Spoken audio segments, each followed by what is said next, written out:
কথাটো মানে মোৰ একচুৱেলি গাড়ী চলে বিশালত, বিশাল মেগামাৰ্ট। তেওঁলোকৰ ৱেৰহাউচৰ নাম হ'ল বিশাল, বিশাল বুলি আমি হেৰি কৰোঁ। তো তেওঁলোকৰ পৰা আমাৰ 16 তাৰিখে গাড়ী এখন লোডিং হ'ল বঙাইগাঁও যোৱাৰ কাৰণে, বঙাইগাঁও যোৱাৰ কাৰণে। তো সেই বঙাইগাঁৱত যোৱাৰ কাৰণে গাড়ীখন লোডিং কৰি ড্ৰাইভাৰে এডভান্স লৈ কিনে ওলাই আহিলে। ড্ৰাইভাৰটোৰ নাম হ'ল ৰিদুল আলী। তো তেওঁ যেতিয়া নেকি গাড়ীখন লোডিং কৰি আহিলে, আহি কিনে মোক ৰাতি নহয় পিছদিনাখন ফোন কৰিলে, গাড়ীখন খালী নকৰে। তো ঠিক আছে, খালী নকৰে যদি মই কাষ্টমাৰৰ লগত কথাও পাতিলোঁ, খালী নকৰে। তো মই ক'লোঁ ঠিক আছে, গাড়ীখন পাৰ্কিঙত লৈ যোৱা। পাৰ্কিঙত লৈ কিনে থাকি দিয়ে।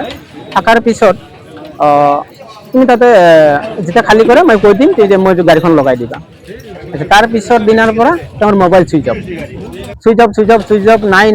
তাৰপিছত আৰু বাকী যিবোৰ ড্ৰাইভাৰ আছে সিহঁতৰ পৰা খবৰ ল'লোঁ, বোলে নাই, তাৰ মোবাইল চুইচ অফ, তাৰতো আৰু বেলেগ কোনো আৰু ইনফৰমেশ্যন পোৱা নাই। তাৰপিছত আমি বিচাৰি গাড়ীখন আমি পালোঁ ৰঙিয়াৰ কাষত, খালী গাড়ীখন যেতিয়া আমি ৰঙিয়া থানাত পালোঁ, তাৰপিছত মই পুলিচৰ সহায় ল'লোঁ। পুলিচত ফাৰ্ষ্টত আমি ফোন কৰিলোঁ ৰঙিয়া থানাত।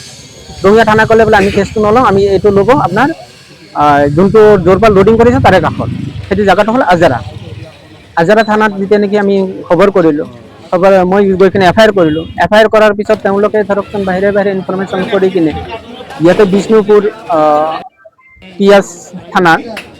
পিয়াজ থানাত তেওঁলোকৰ পৰা সহযোগিতা হিচাপত আমি কালি খবৰ পালোঁ বোলে মালটো যে এইখিনি জেগাত আছে।